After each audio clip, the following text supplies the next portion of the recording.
Thursday, just for a moment at least, because we're going to be heading live to the Downs ahead of the Derby Festival, which starts tomorrow with the Oaks, and then the big one itself, the Betfred Derby, 1:30, not to be forgotten, on Saturday. The reason we're coming on this morning is to bring you the draw and where those 14 colts are going to be birthed at the start of the famous 1 mile 4 race. 14 have been declared. Let's have a look at the runners. They came through a few moments ago. Adelaide River, one of a few in there for Aidan O'Brien, who bids to extend his record.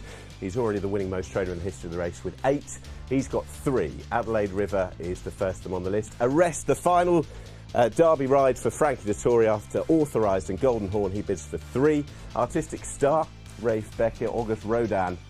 The main hope, it would seem, for Aidan O'Brien, but has got to atone for what happened at Newmarket last time. Dear My Friend, Charlie Johnson, along with Dubai Mile, also for the same trainer. King of Steel, haven't seen so much of, now with Roger Varian. Military Order bids to emulate his full brother Adiyar, 2 years on from that horse winning the Derby. Military Order bids to win it in 2023. Passenger, the late entry, the supplementary entry in the race. Unlucky at York's Antonino. The other horse in the race for Aidan O'Brien, the third of his 3. Spreewell, Jessica Harrington. The Foxes, the Dante winner, Andrew Balding. Waipiro, Ed Walker. And White Birch, John Joseph Murphy. They are the 14 who've been declared. But where are they going to be coming from when the gates crash open? Let's go across to Nick Love. Good morning.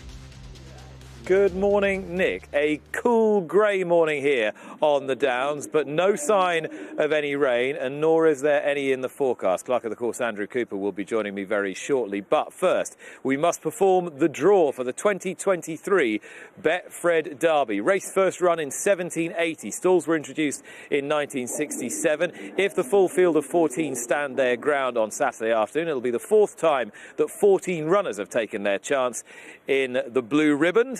Previously, North Light beat a field of 14 in 2004. He came out of stall 6. Kayazi in 1988 was drawn 13 of 14, and Slip Anchor in 1985 was drawn 3 of 14. 6 out of the last 10 winners of the Betfred Derby have been drawn in stalls with double figures, and of the last 20 derbies, 14 have been drawn in the top half numerically. The chairman of Epsom Racecourse, Brian Finch, is here to perform the draw ceremony alongside his daughter Brianna.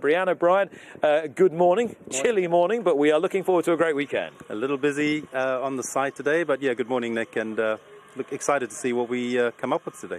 And we know, before we start the draw, that Epsom has been posed with a lot of unusual challenges this week. We've talked an awful lot about the likelihood of protests on Saturday.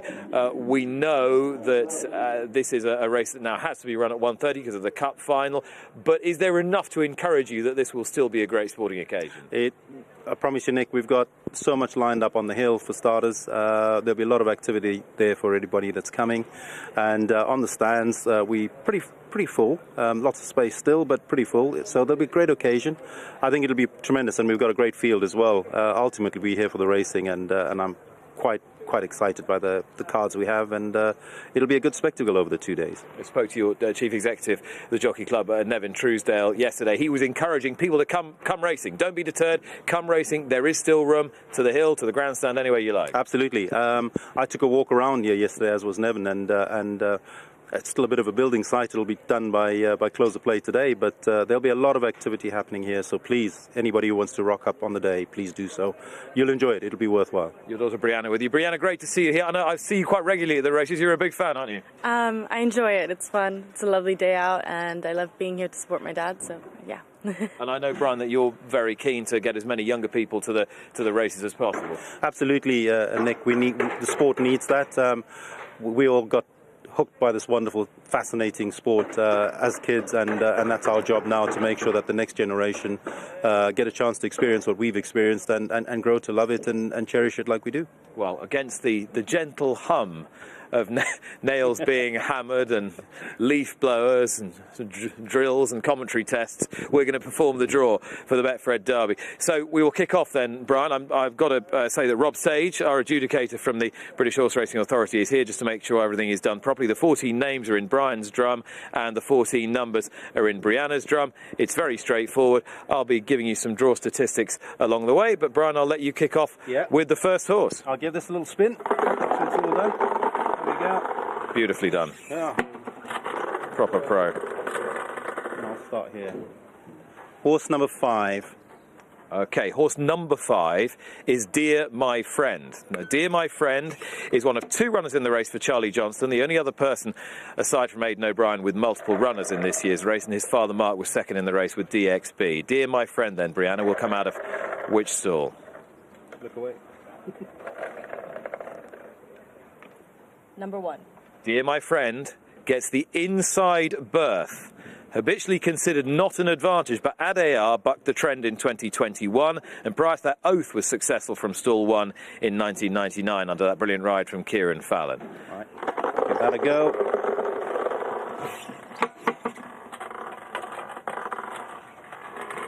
Haha, number 2. Number 2 is John Gosden's Arrest. Arrest is number 2 by Frankel. Frankel already successful with Adayar, and John Gosden successful with Benny the Dip in 97, and of course with Golden Horn in 2015. Frankie Dettori in his valedictory year, seeking his own 3rd Derby victory. Brianna, Arrest will come from stall 13. Stall 13.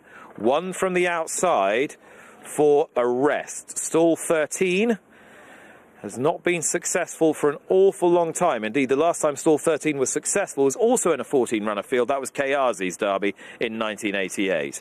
Brian. Oh, Frankie. Juddmonte Farms, who own Arrest, incidentally, successful with Workforce and Commander-in-Chief and Quest for Fame. Horse number 8. Horse number 8 is Military Order. Military Order is the full brother to Adayar, the winner of the race 2 years ago. Full brothers last successful at the turn of the previous century.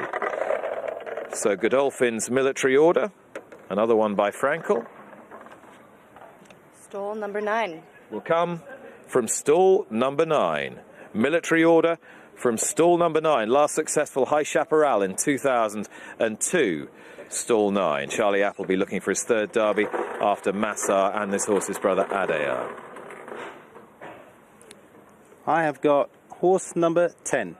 Horse number 10 is San Antonio, one of 3 in the race for Aidan O'Brien, who seeks his 9th Derby victory. He's already a record breaker. San Antonio will either be ridden by Wayne Lorden or by Shamie Heffernan. We're not sure as yet, but San Antonio will come from stall 12. 12 for San Antonio. Stall 12, last successful last year with Desert Crown, and 3 years ago with Serpentine, a big outsider for Ballydoyle. Could San Antonio do the same thing? By Dubawi. Horse number 3. Horse number 3 is Artistic Star. Artistic Star is trained by Rafe Beckett, who saddled Westover to finish 3rd in the race last year, and owned by Jeff Smith, whose Norse Dancer was 4th in the race back in 2003. Artistic Star will be ridden by Rob Hornby, who also rode Westover to that luckless 3rd last year. Westover reappears in tomorrow's Dalbury Coronation Cup. Stall number 8. Stall number 8 for Artistic Star. Coolmore bred, now Jeff Smith owned. Stall 8 was last successful with Workforce back in 2010, who at the time broke the track record. Horse number 11. Horse number 11 is Spreewell. Spreewell, Jessica Harrington bidding to become the first woman ever to train the winner of the Derby. And Spreewell will be ridden by Shane Foley. Stall number 6. Stall number 6 for Spreewell, for Jessica Harrington and Shane Foley. Stall number 6 was last successful in North Lights year 2014 when there were also 14 runners. I'll give that a spin, Nick, I think. There we go. Going well here, Brian. Yeah. Horse number 9. Horse number 9 is Passenger. Horse number 9 is Passenger for last year's winning team of Richard Kingscote, Sir Michael Stout. The Niarchos family have never won the Derby, closest with Law Society behind Slip Anchor in 1985. Passenger's just had the 2 runs like last year's winner, Desert Crown. Stall number 7. Stall number 7 for Passenger. Looks a nice draw for Passenger. Stall number 7 was last successful with Anthony Van Dyke back in 2019. Right, so this we go.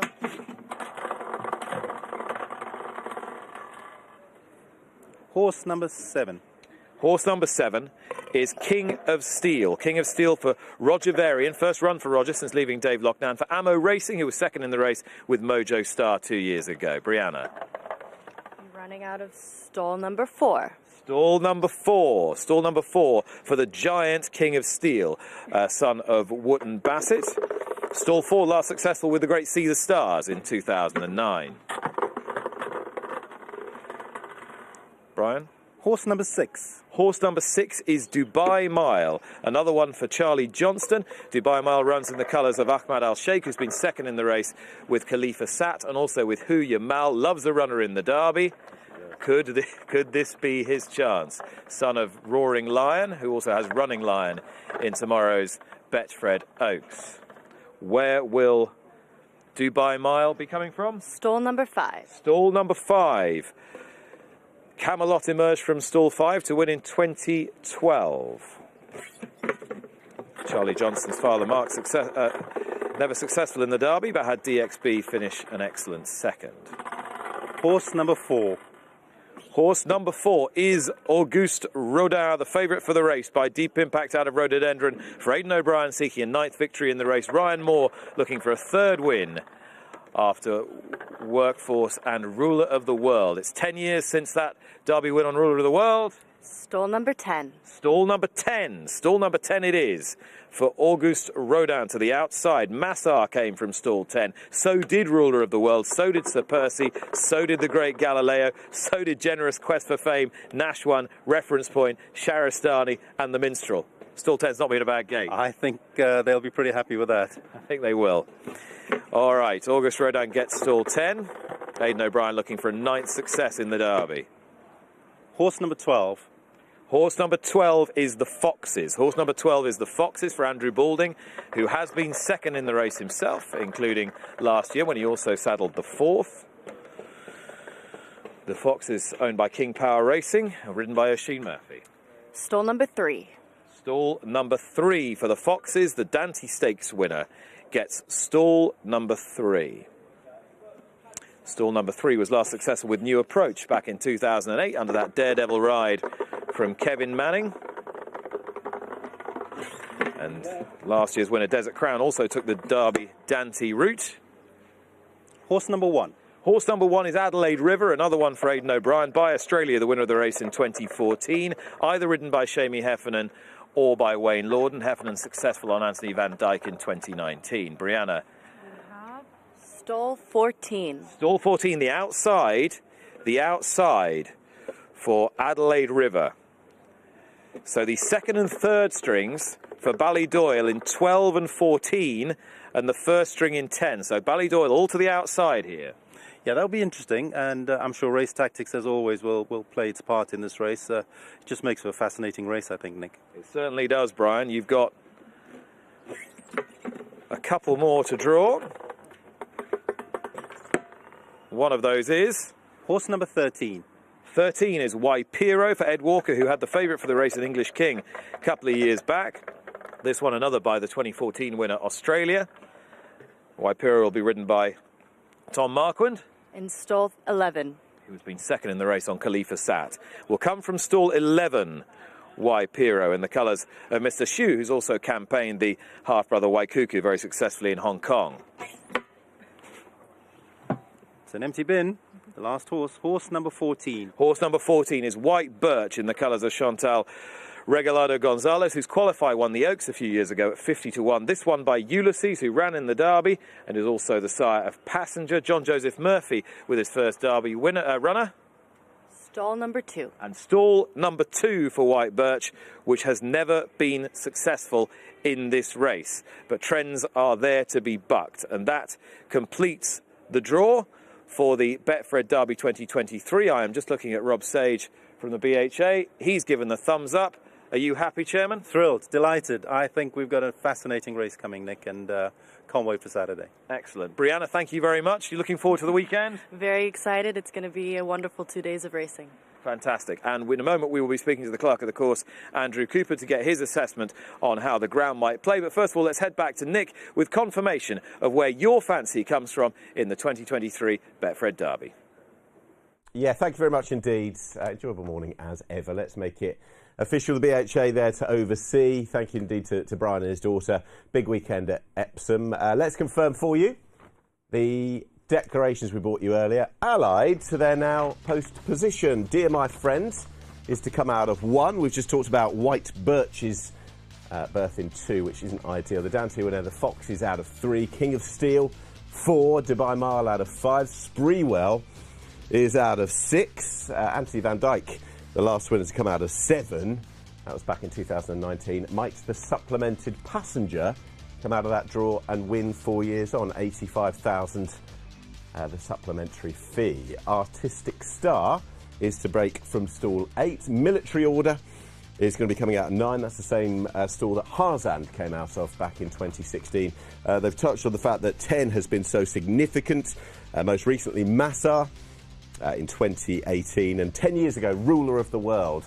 And it's that horse's trainer who's got August Rodin, one of history in the race. And August Rodin is out of 10. Waipiro will come out of 11. 12's been the vogue stall of recent years. Australia in 2014, Serpentine in 2020, and Desert Crown last year all came out of 12. It's San Antonio who'll come out of 12 this time. Arrest out of 13, and Adelaide out of 14. Adelaide River, I should say. So they are the 14 for you going forward for 1:30 on Saturday. It's been challenging enough a couple of weeks, though, with the weather in mind. So with a view to that, let's get back to Nick. Thank you, Nick. Yeah, Andrew Cooper is alongside me. We're sort of huddled up here because it's barely getting out of double figures, but there's no sign of any rain around. There's no sign of any rain as far as this race meeting is concerned. I think you look ahead to the next sort of 10 days, fortnight, I can't see any rain in that period. So does that actually make life easier for you? Because at least you know it's dry, so you're not going to have to worry about the watering. You get the water you need on. Yeah, but we do worry about the watering because I'd say it's been an interesting build-up, this, and I think it's one of these ones where you could easily overdo the watering. You could very easily underdo the watering because we're just not in normal sort of midsummer, hot day, drying conditions when you sort of know exactly how a course is going to dry out. It's been a curious build-up, if I'm honest. Is that because it's cold, so therefore you're not getting, I'm going to use your favourite word, the evapotranspiration? You're not getting the loss of water that you would anticipate on a daily basis? No, you're not. I mean, we're sort of losing about 2.5 to 3 millimetres a day here at the moment, depending when the sun comes out, as it will today, we believe, from sort of early afternoon onwards. And yeah, I mean, the consistency of the day, they've been like that sort of all week. We've been dry here since May the 12th, I think, was the last time we recorded any rain here, other than a completely unexpected little bit of drizzle yesterday morning, which measured nothing. But yeah, but it's been a difficult spring, actually, and I think the tracks, it's in good condition, but I don't think if we're being sort of critical about, in terms of presentation and how it looks, I think it's shown that it's been a tricky spring, actually. I think it was in great nick for the spring meeting.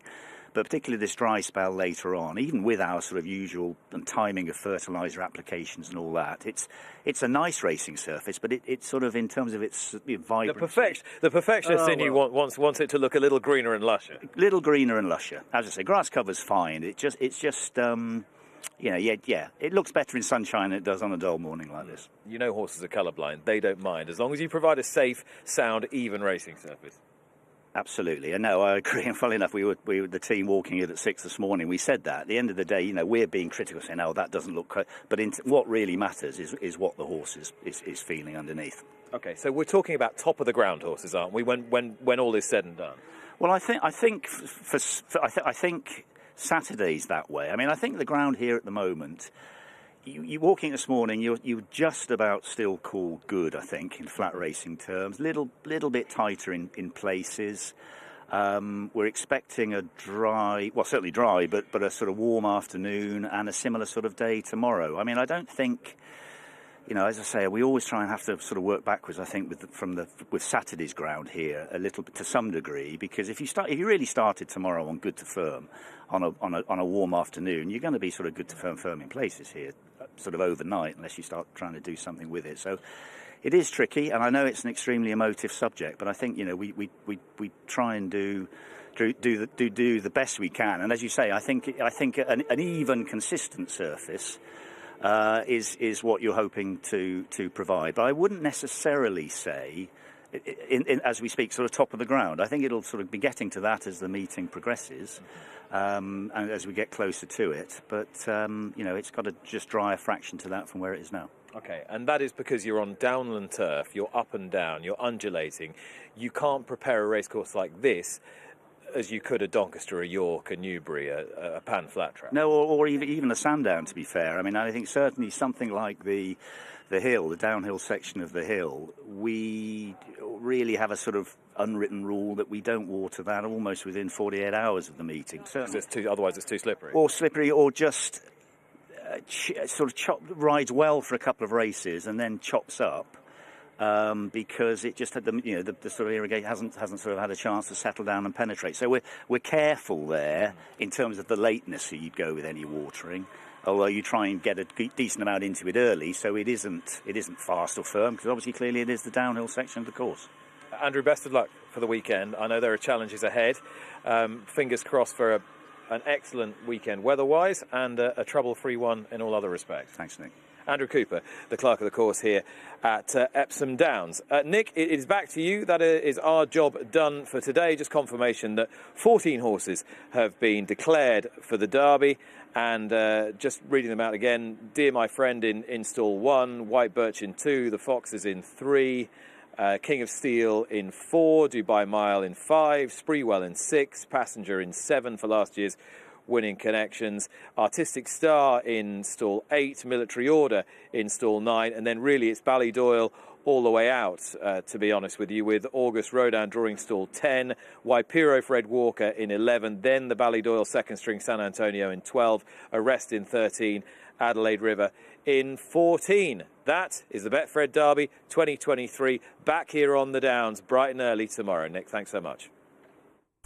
Yeah, thank you very much indeed, Nick. Looking forward to Oaks Day tomorrow. The Derby itself will be running around about 50 hours' time. 1:30 on Saturday. You won't miss a beat on Racing TV. Those are the 14 horses declared with their post position as well. We'll see. August Rodan, can he atone for what happened when a hot favourite in the 2,000 guineas last time? The Triple Crown dream is out of the window, but maybe, just maybe, he'll be winning one of the most famous races, for many the most famous race that there is, come 1:30 on Saturday. We're going to leave you for a couple of hours. The main show will be back at 1:30. We've got racing from Roscommon, and later on this evening, Fairyhouse Market Racing and Carlisle. So a bit of a feast this Thursday to look forward to. But for a couple of hours, we'll see you a little bit later.